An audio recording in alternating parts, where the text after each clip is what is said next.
በጎ ፈቃደኝነት ብሔር የለውም፣ ሃይማኖት የለውም፣ ቋንቋ የለውም፣ ጾታ የለውም። መልካምነት ለራስ ነው። ገነት የሆነ ቤት ውስጥ አስገብተውናል።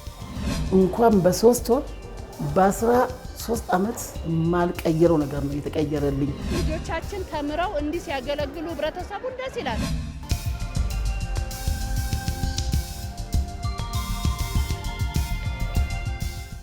በጎነት ለኢትዮጵያውያን የአብሮነታቸው ድልድይ የትስስራቸው ገመድ ሆኖ ከትናንት እስከ ዛሬ ፈታኝ ሁኔታዎችን አሻግሮ ዛሬ ላይ ያደረሳቸው ትልቅ እሴት ነው።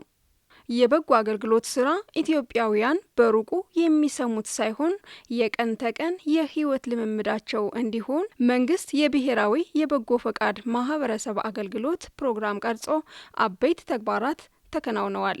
በዚህም የብዙዎች እንባ ታብሷል። አስተዋሽ ያጡ አቅመ ደካሞች የቤት ባለቤት ሆነዋል።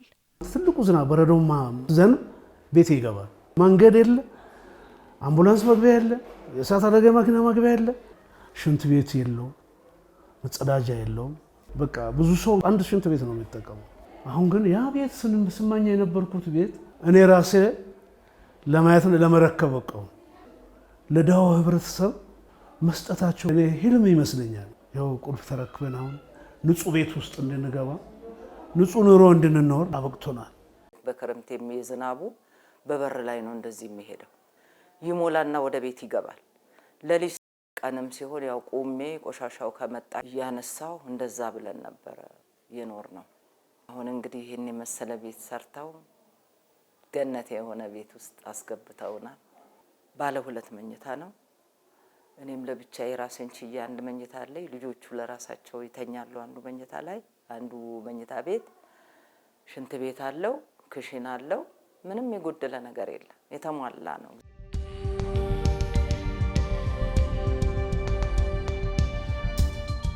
ህይወት ከባድ ነበር። አንድ ቆርቆሮ መቀየር፣ ላስቲክ መግዛት ከባድ ነው። ተመስገን አሁን ላይ ደግሞ ይሄኛውን ነገር ሳገኝ በእልሜ በሆነ ያስቤው ማላቅ ነገር ነው። እንኳን በ3 ወር በ13 ዓመት ማልቀየረው ነገር ነው የተቀየረልኝ። በገንዘብም በጉልበትም ቢታሰብ መቼም እኔ ይሄንን ቤት ለልጆቼ እንደዚህ ሰርቼ ማስረከብ አቅሙ አለበት። ባለሀብቶችን ኢትዮጵያ ወደፊት እንዲበዛላት ጸሎታችንንም እናደርጋለን። በጎ ፈቃደኝነት ብሔር የለውም፣ ሃይማኖት የለውም፣ ቋንቋ የለውም፣ ጾታ የለውም። ቀናና ደግ ልብ መኖርን፣ ለመረዳዳት ፈቃደኛ መሆንን፣ መዘጋጀትን ነው የሚጠይቀው። ማህበረሰቡ እርስ በርስ የተረዳዳበት በርካታ የጎደሉ ጓዳዎችን የሞላንበት፣ የዘመሙ ጎጆችን ያቃናንበት፣ ሰዎችን የሰው ልጆችን ያከበርንበት፣ እህትማማችነት ወንድማማችነት የጎለበተበት ስራ ሰርተናል። በዚህ የክረምት በጎ ፈቃድ ቤት ብቻ አይደለም እንገነባው፣ አካባቢን እናጸዳለን፣ የጎርፍ መውረጃዎችን መልሰን እንገነባለን፣ እናጸዳለን። ደም ልገሳዎች አሉ። ለነዋሪዎቻችን በተለይ ለአቅመ ደካሞች ምንም ገቢ ለሌላቸው ማዕድ እናካፈላለን። ቤታቸውን ጓዳቸውን እንጎበኛለን። ከተማችንን ውብ፣ ጽዱ፣ አረንጓዴ ለነዋሪዎቿ ምቹ የሆነች ሁሉም እፎይ ብሎ የሚኖርባት ከተማ ለማድረግ አንተኛም ሁልጊዜ ሌት ተቀን እንሰራለን። መልካም ልብን በተቸሩ ቅን አሳቢዎች እየተከናወኑ ያሉ የበጎነት ስራዎች በመጠለያ ችግር ተጋላጭ የነበሩ አቅመ ደካሞች ክብራቸውን በሚመጥን ቤት ውስጥ እንዲኖሩ መልካም እድልን የፈጠረ ነው። በጤናው ዘርፍም ቢሆን እየተሰራ ያለው ስራ የአቅም ውስንነት ያጋጠማቸውን የማህበረሰብ ክፍሎች በማገዝ በኩል እያበረከተ ያለው አስተዋጽኦ ይበል የሚያሰኝ ተግባር ሊሆን ችሏል። የውስጥ ደዌ አካባቢ ታክም ያለው፣ ሽንት አካባቢ ታክም ያለው፣ የቆዳ ሐኪም አካባቢም ታክም ያለው እና ሁሉም ከልብ ነው የሚሰሩት። ለመርዳት ጥረት ሲያደርጉ ያለው ለህዝቡ እንደዚህ አይነት ትኩረት በመሰጠቱ በጣም ነው ደስ ያለኝ። እኔ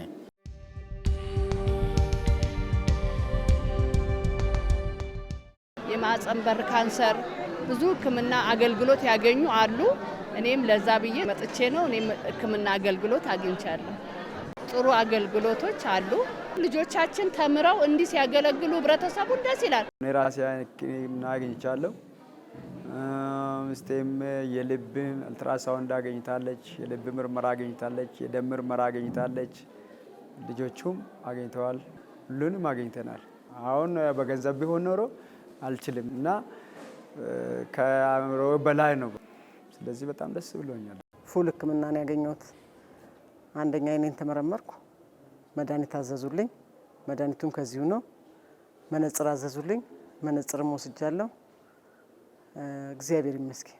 አሁን በብር ሂጄ ልታከም ብል ብሩን አላገኘውም፣ አይበቃኝም። በጎ ፍቃድ በጣም ምርጥ ነው። ካሰብሽው በላይ ነው። በአንድ ቀን ፈጽሞ መግባት ራሱ ቀላል ነገር አይደለም። የኤችአይቪ የጡት ካንሰር ቅድመ ምርመራ እንደገናም ደግሞ የማህፀን በር ካንሰር ቅድመ ምርመራ የተለያዩ ምርመራዎችን ነው የምናደርገው። የሰው የጤናው ንቃተ ህሊና እንደጨመረ የመፈለግ ንቃተ ህሊናው በጣም ከፍ እንዳለ እናውቃለንና ተደራሽ ለመሆን እየሰራን እንገኛለን። የሰዎቹ እርካታ እኛንም አርክቶናል፣ አስደስቶናል። ዜጎች ለዜጎች ሀብት ያሰባሰብንበትና የመንግስትን ሸክም ያቀለልንበት፣ መንግስት ወደ ልማቱ እንዲያተኩር ዜጎች እርስ በርሳቸው እንዲረዳዱ ያደረግንበት፣ ለልማቱም ጭምር አቅም የሆንበት፣ በሌላ መልኩ ደግሞ እኔ ማህበራዊ ኃላፊነት አለብኝ ብሎ ማህበራዊ ኃላፊነቱን የሚወጣ በተግባር የሚሳተፍ ማህበረሰብ የምንገነባበትን እድል ይፈጥራል ማለት ነው። ከልብ በመነጨ መልካም ፈቃድ የሚተገበሩ የበጎነት ስራዎች በተጠቃሚዎች ዘንድ ከሚፈጥረው ውስጣዊ ደስታ ባልተናነሰ በበጎ አድራጊዎች ዘንድም ቢሆን እርካታው ልባዊ ነው። ይሄ ደግሞ ተግባሩ ቀጣይነት እንዲኖረው ተነሳሽነትን ከመፍጠር ባለፈ የበጎነት ስራ የሚሰሩ አካላት ቁጥራቸው እንዲጨምር አበርክቶ ከፍተኛ ነው።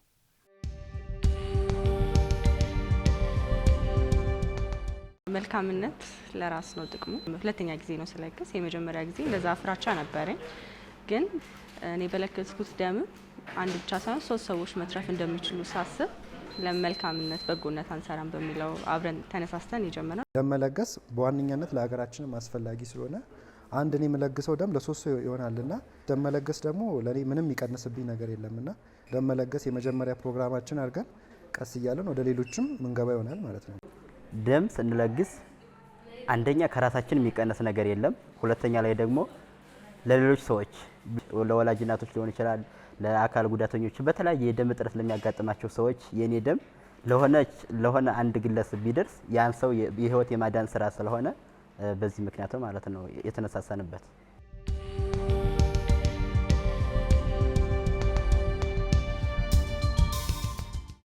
በጎ ፈቃደኝነት ከጊዜ ወደ ጊዜ እያደገ መጥቷል።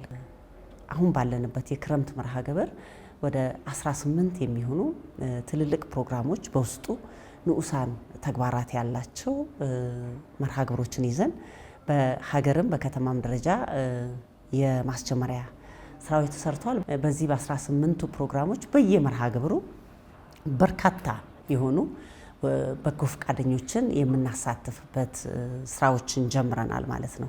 የክረምት በጎ ፈቃድ ስራዎቻችን ላለፉት ጥቂት ዓመታት ብዙ ውጤት አስገኝተዋል። የክረምት በጎ ፈቃድ ስንል የእጅ አጠር ሰዎችን ቤት እንጠግናለን፣ እናድሳለን፣ እንሰራለን። ሃውሲንግ ላይ የምንሰራው ስራ አንድ የክረምት በጎ ፈቃድ ስራችን ነው። ሀገር በቀል ዛፎችን እንተክላለን፣ ፍሩቶችን እንተክላለን። በአንዳንድ ቦታ ደግሞ ባህር ዛፎችን እንቀንሳለን። ይሄም የክረምት በጎ ፈቃድ ስራ አካላችን ነው። ከዚያ ውጭ የገጠር መንገዶች በእጅ የሚሰሩ ቀበሌን ከቀበሌ የሚያገናኙ፣ ሰፈርን ከሰፈር የሚያገናኙ መለስተኛ ድልድዮች በህዝብ አቅም የሚገነቡ ይሰራሉ። ፋርማሲዎች ይገነባሉ። የመዋለ ህጻናት ትምህርት ቤቶች ይገነባሉ።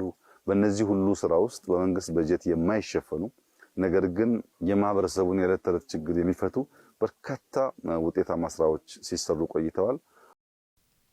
የበጎ ፈቃድ አገልግሎት እድሜና ጾታ፣ ማህበራዊ ደረጃ፣ መልክዓ ምድራዊ ወሰን ሳይገድበው የሰብአዊነት መርህን ብቻ መሰረት በማድረግ የሚሰጥ ወይም የሚከናወን ተግባር ነው። በመሆኑም በጎነት ከትናንት እስከ ዛሬ ካሻገሩን መልካም እሴቶቻችን መካከል አንዱ በመሆኑ ዛሬም አጠናክረን ለቀጣዩ ትውልድ ልናሻግረው ይገባል።